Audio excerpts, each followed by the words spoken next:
assemblée nationale moo tey woon loi dem ba 15 décembre mu ne wotaal beneen loi dindi loolu def ko mai wala même avril ñu ngi fan fu toll nii ma 3 mois wala février ba ñu mars avril mai juin ñu def élection yi juin pour président wane leen ne yow bëggatoo yore Sénégal bëgg Sénégal nag mais li la joxoon dépense bi la joxoon togg ko ba mu jeex léegi nag sa ceeb sa yaasa bi neex na sa ceebu jën jaga bi neex na waaye léegi nag il faut ñu takk beneen jabar pour mu toggal yu xëy na nag xaw ma dana neex xaw ma du neex waaye contrat de mariage bi moom day jeex.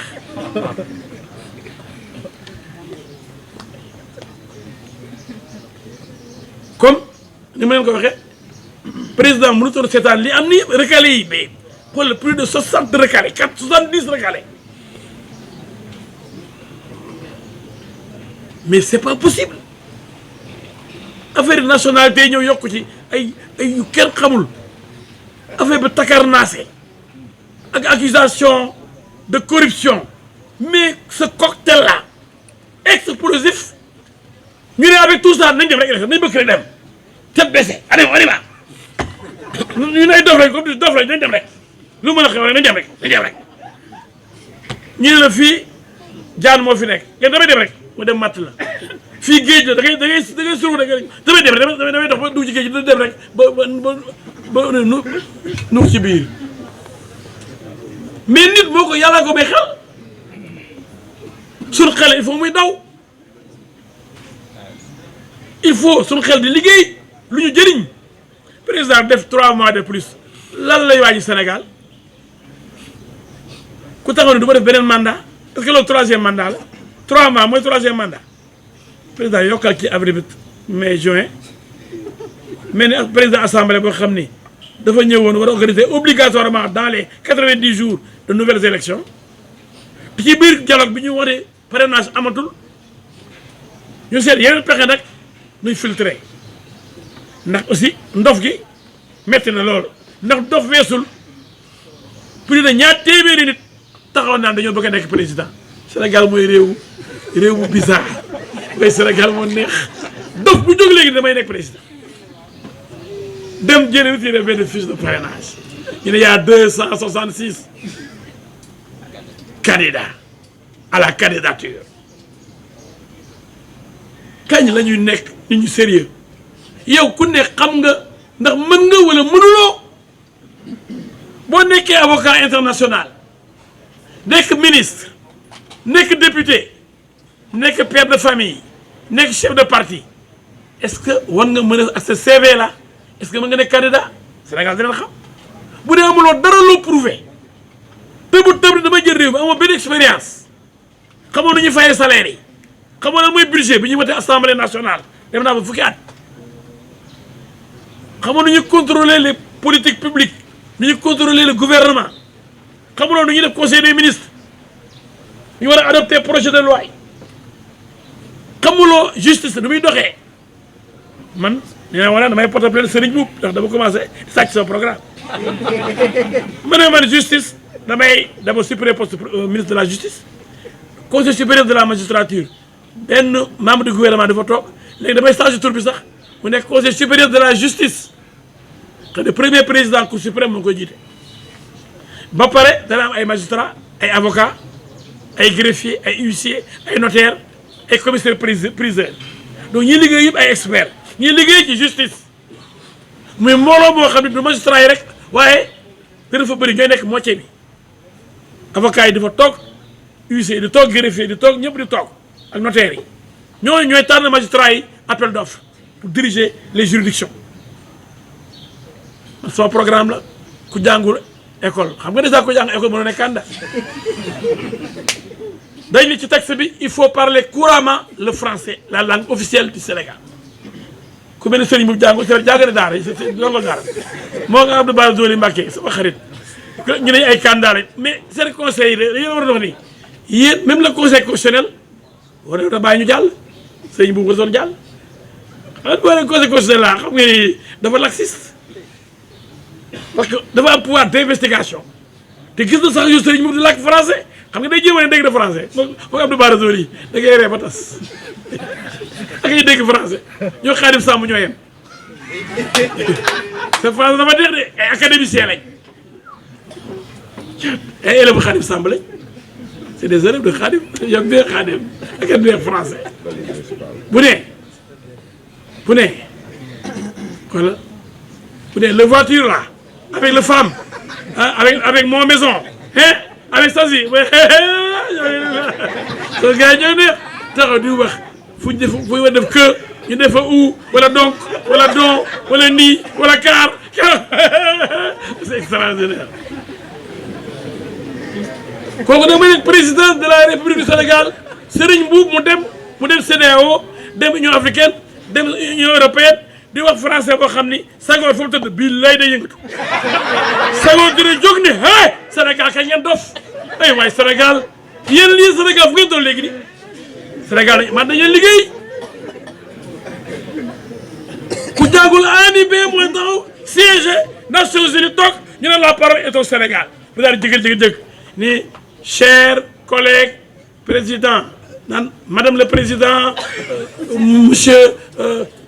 dans notre continent hein,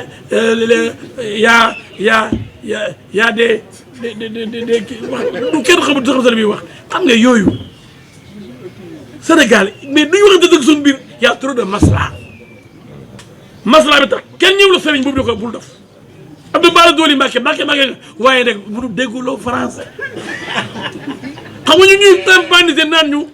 Macky dafa war a respecter constitution bi mais constitution bi loolu la wax la langue officielle du Sénégal c'est le français sëriñ boobu laa ko déggu ko Abdou Bara Dolly déggu ko jëpp de pat kan ñëwu leen dénoncé parce que masla bi rek gars yi nañu bàyyi masla bi waaye xar bi solo nga yeewin nag kii kenn ko tekk yóbbu ko feneen mais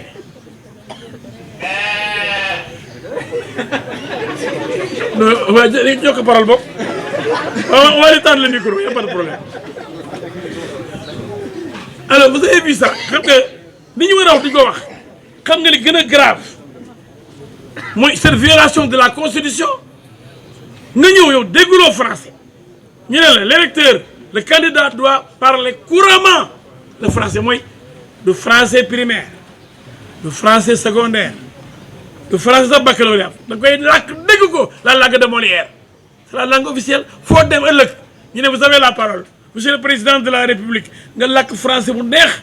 gars yi tàcc ko toogaan Sénégal ñu honoré ko waaye nga dem ñu jox la parole monsieur le président de la république vous avez la parole nga ne lan la war a lë la wala laa fii moo la wala maa kii toola wala taa mais yéen loolu lañu mérité ñun Sénégal yëpp di pat tiiral ñëpp xam ne ñaar ñi dégguñu français duñ ko làkk sax ñu ne candidat lañ kenn ki jàll kenn ki jàllul ëllëg bu ko yàlla may mu nekk président Serigne Mboup eh waaye quel gâchis pour le Sénégal fekk ñoo ko teg suñu bopp ah les peuples n'ont que les dirigeants qui le méritent si on est complaisant jusqu'à laisser un analphabète ou quelqu'un qui ne parle pas français même s'il parle arabe ou russe on s'en fout la Constitution demain exige qu'on parle français tout le Sénégal est complice ñëpp ne pas parce que du ñu wax de dëgg suñu biir ku xamul fii ne Serigne Mboup déggul français ñëpp ko xam mais on l'invite partout on l'invite dans les émissions même ay dans les journaux oui bu ñëwee il montre il étale ses carences il montre qu'il ne maîtrise pas la langue française. L'anglais n'est pas la langue exigée. On dit il faut parler couramment français. Je n'aime pas les idiots. Il faut être intelligent. Quand on dit qu'on ne parle que français, il ne faut pas demander le russe ou l'espagnol. Le candidat arabe ou anglais, on s'en fout. La Constitution parle et dit français, la langue officielle. Où est-ce qu'on a mentionné l'anglais ou le serbe? Mais nous sommes tellement malades dans ce pays. tellement complaisant, tellement malhonnête intellectuellement qu'on tolère énormément de bêtises.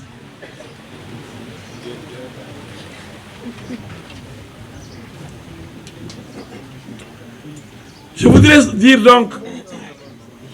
que la décision prise par le chef de l'État, son Excellence, Monsieur le Président Macky Sall,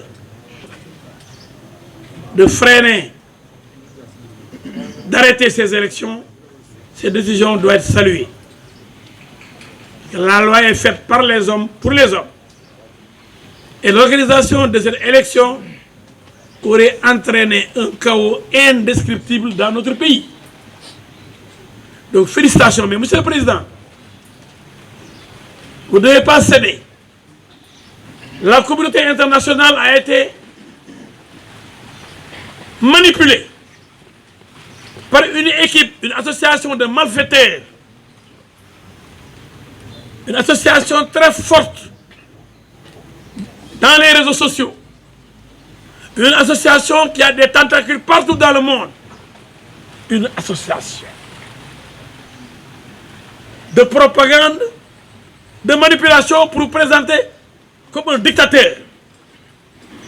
comme quelqu'un qui viole la loi, comme quelqu'un qui ne veut pas partir, quelqu'un qui veut faire un troisième mandat.